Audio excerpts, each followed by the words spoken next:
hoje é o último dia do embaixado. O último X-Caixa de todos os tempos. É o nosso tesouro. Nojeira da porra.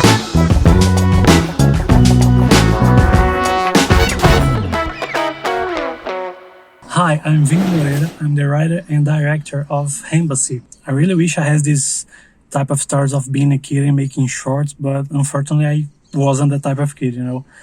But I have this memory, very weird memory, very random memory, but will make sense. I was 6, I think, early 2000s. I was in this line to see a movie. I don't remember the movie, but I was with my family, and this lady came and started talking to my mother like they're going to make this Scooby-Doo movie with actors, you know, live action, and Scooby will be all 3D, will be so fun and all of that. And I was like, what you talking about? Like pure bluff. She's, I don't know, crazy. A few months later, I saw the trailer for Scooby-Doo on TV, and I was like, I immediately remember her, and I was like, what? Like how it's possible that you know a movie existed before the trailer came out? Was she a witch? Was she, Sarah Michelle Gellar in disguise, making guerrilla marketing in a cinema line in Brasília, talking about a movie? Who knows? After this random episode, I really wish I was this type of person that knew all of the cinema news and all of that.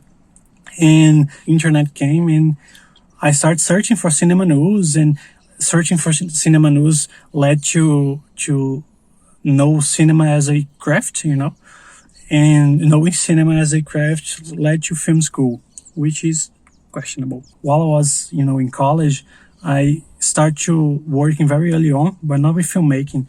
I was a music teacher, so working since, the beginning of college was very limiting because I lost a bunch of opportunities of being on set, making, network and being an assistant, and, knowing the craft by doing the craft. After my graduation, I started my career as a motion designer, and, I work with advertisement. I'm a motion designer because I'm a huge fan of the idea of paying my bills on time. So advertising is where the money is at least here.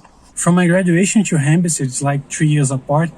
I made one short, VFX heavy short, kind of proof of concept, I also made with my girlfriend and partner in filmmaking a short that went straight to Vimeo. Has anyone seen any one of those?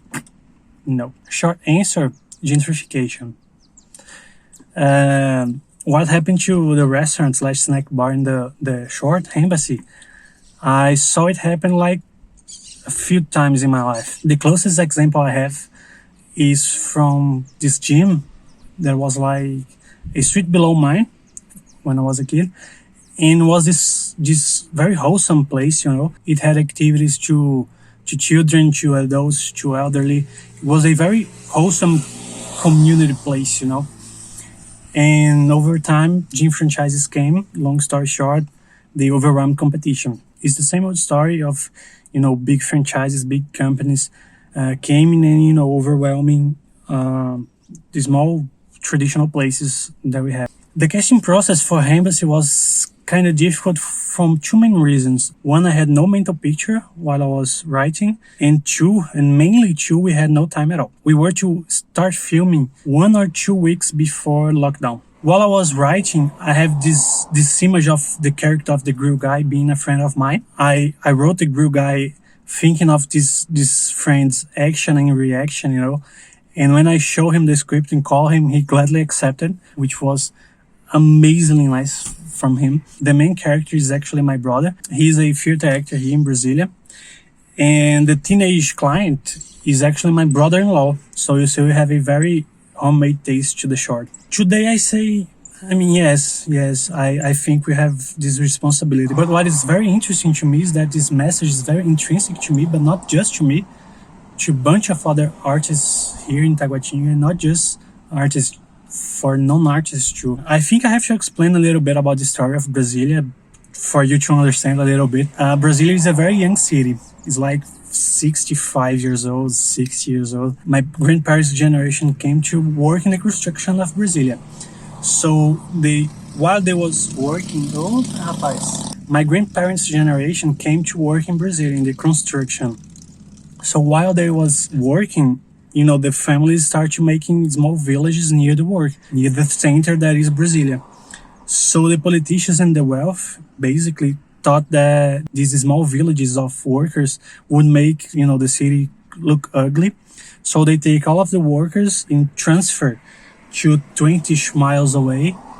And Taguatinga is one of those cities that came to be as a dorm city, The workers wake up, go to work 12 to 15 hours, get back, sleep, repeat. So this message, this condition of being a dorm city is very present even today. As a kid, you kind of understand that the best place to work is in Brasilia, the best place to be is in Brasilia, the best foods is in Brasilia, the best theaters, the best shopping centers, best people, the best everything is in Brasilia. So you kind of grow up expecting to get old, to finally go work or study in Brasilia. Which, I mean, I'm very against this old mentality, this very, very old mentality. And if you don't have, a car, things won't be any easier for you. The public transportation here won't make it any easier, unfortunately. The small budget ends up being used in pre-production and production.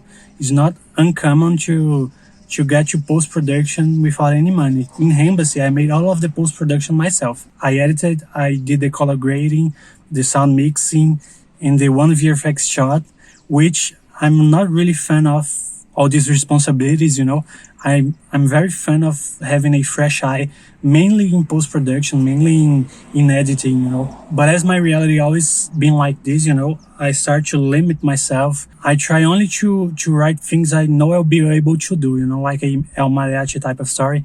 My advice is, cinema is problem solving, not just on set or in post-production, but also and mainly in pre-production. You gotta start limiting, quote unquote, limiting yourself in the start of the creative process, Try to make your story works within your limitations. HAMbassy has undergone a lot of changes to fit the budget, I cut a lot of jokes, a lot of extras, a lot of scenes. By the way, don't let your limitations stop you from telling your stories, to stop you from filmmaking. You just have to find ways to make it work, I wrote the short to be this fast-paced, dialogue-heavy short. Something I really find very dynamic, very fluid, very natural is this overlapping of lines, I really love when I'm watching a movie and I kind of feel myself in the same room as the characters. They start talking and overlapping lines and you are kind of turning your head to see everyone talking. So this overlapping simulates this fluid head motion you have if you were there. Long story short, it was the best case scenario, We managed to make the movie funny on set, so when I got to edit it, it was just a question of refining jokes, Oh my, I'm so not lucky with festivals, For me, festivals are the most weird science that we have. Yes, we have, bunch of ways to enter a bunch of festivals, but when I open a list of festivals, I got so overwhelmed. In HAMbassy, the first time I got to work with a executive producer, Lais, and, she's managed to do this curation festival science. I'm here only to give her moral support, Go, Lais, go. Fun fact, we entered 6 festivals in 4 countries. None of those countries were Brazil. I really, really want to know what someone, from abroad, from US or Canada or Tokyo or Uganda think about this short. When I wrote it, I thought only Brazil would be the niche to festivals, but actually we have a very strong festival run outside Brazil, I don't know. Editor, if you freeze frame now and give us a quote right now, freeze frame and give us a quote, I will promise you I'll put it in the poster. I really, really love making shorts, However, emphasis on however, it's kind of difficult, to schedule making a short, once a year, because everybody here works 9 to 5, but not everybody here works with filmmaking. So you gotta schedule meetings and you gotta schedule recordings on weekends, Normally it's like, 1 year of savings to make one short and, that reality of spending all the money in pre-production and in production. So, all the reality come around and goes around and goes around. I really think things will start, improving baby steps, And about, making that transition to features, I really, really wish I'll be able to do that. But, it's a very uncertain path.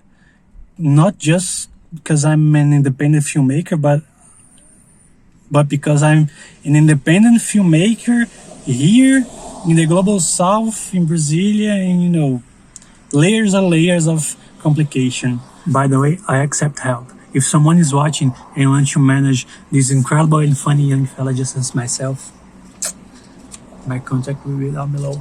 I don't have a contact. Just call me. Jokes aside, I really want to continue telling stories, regardless of whether they are shorts, they are features, they are series. I really wish I'm, just capable of continue telling stories. I really want to pursue a career on directing, I'm getting very, very inspired by stories of filmmakers like, Jim Cummings, like Dave Sandberg, like Gareth Edwards, mainly Gareth Edwards because he was like a motion designer like myself. They made this very unique path and yet so close to independent filmmakers, independent filmmakers like myself, that is very, very inspiring. I want to start producing, small scale shorts every other month to go straight to internet, and at least one big project a year, I promise my first feature film interview will be here. Fun fact, this is my first interview about, any movie. Fun fact too, this is my first English interview. And once again, I'm Vini Moreira, writer and director of HAMbassy. See you around.